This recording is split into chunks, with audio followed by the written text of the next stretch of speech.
పెళ్ళైనా పండగైనా వేడుక ఏదైనా పట్టుచీరల ప్రత్యేక వేదిక వారాహి సిల్క్స్. సాంప్రదాయానికి సౌందర్యానికి వారధి. కాకినాడ పోర్టు విషయంలో ఆంధ్రప్రదేశ్ ప్రభుత్వం ఎలాంటి నిర్ణయం తీసుకోబోతుంది? ఇది అందరిలోనూ ఆసక్తి రేకెత్తిస్తున్నటువంటి ప్రశ్న. ఈ నేపథ్యంలో మంత్రుల కమిటీ ఒక సమీక్ష సమావేశం నిర్వహించింది కాకినాడ పోర్టు అథారిటీకి సంబంధించి. కాకినాడ పోర్టు విషయంలో ముఖ్యంగా భద్రత, అక్రమ రవాణాని అరికట్టేటువంటి క్రమంలో ఒక స్పెషల్ ఆఫీసర్ని నియమించాలని డిసైడ్ చేసింది. ఈ మంత్రుల కమిటీ సమావేశంలో ముఖ్యంగా పౌర సరఫరాల శాఖ మంత్రి నాదెండ్ల మనోహర్, అలానే వ్యవసాయ శాఖ మంత్రి అచ్చెన్నాయుడు, ఆరోగ్య శాఖ మంత్రి సత్యకుమార్ యాదవ్, ఇతర ఉన్నతాధికారులతో ఈ సమీక్ష సమావేశం నిర్వహించారు. ఇందులో కీలకమైనటువంటి నిర్ణయం కాకినాడ పోర్టు భద్రత కోసం చీఫ్ సెక్యూరిటీ ఆఫీసర్ని నియమించాలి. అది కూడా ఐపీఎస్ క్యాడర్ ఉన్నటువంటి ఆఫీసర్ని అపాయింట్ చేయాలని మంత్రుల కమిటీ డిసైడ్ చేసింది. ఈ మేరకు ప్రభుత్వానికి సిఫార్సు చేస్తున్నారు.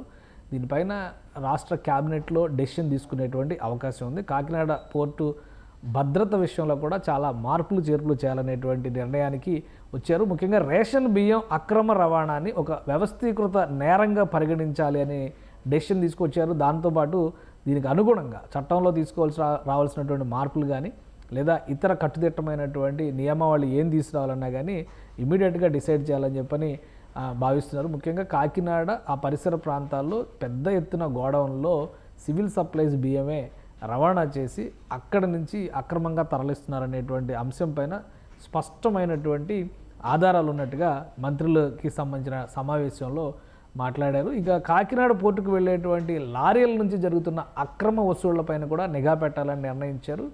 ఇప్పుడు ఏదైతే సీజ్ ద షిప్ అని చెప్పని డిప్యూటీ సీఎం పవన్ కళ్యాణ్ ఆదేశాలు ఇచ్చారో ఆ విషయంలో కూడా కఠిన చర్యలతో ముందుకెళ్లాలని ఏపీ సర్కార్ డిసైడ్ చేసింది. ఈ మంత్రులకు సంబంధించినటువంటి సమావేశంలో కన్క్లూజన్ ఇచ్చారు.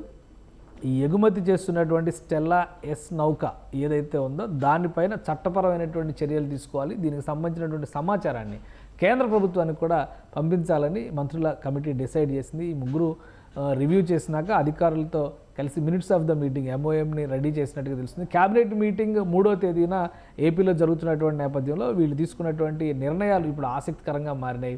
కాకినాడ తీరంలో ఇకపైన అక్రమ రవాణాని అరికట్టేందుకు ఉక్కుపాదం మోపాల్సిందే అనేటువంటి డెసిషన్కి ఏపీ సర్కార్ వచ్చినట్టుగా కనిపిస్తుంది. ఇదే సమయంలో ముఖ్యమంత్రి చంద్రబాబు నాయుడుతో ఉప ముఖ్యమంత్రి పవన్ కళ్యాణ్ భేటీ కావడం, కాకినాడ పరిణామాలను వివరించడం, అలానే ఆయన ఢిల్లీ టూర్ అంశాలను కూడా చంద్రబాబుతో ప్రస్తావించడం, క్యాబినెట్ మీటింగ్ నేపథ్యంలో తీసుకోవాల్సిన అంశాల గురించి, ఇతర రాజకీయ అంశాల గురించి కూడా ఇరువురు చర్చించినట్టుగా సమాచారం ఉంది. కాబట్టి మంత్రుల కమిటీ చేసినటువంటి సూచన మేరకు రేపు క్యాబినెట్లో ఒక స్పష్టమైన నిర్ణయం తీసుకోవచ్చు అనే సంకేతాలు అయితే స్పష్టంగా కనిపిస్తున్నాయి.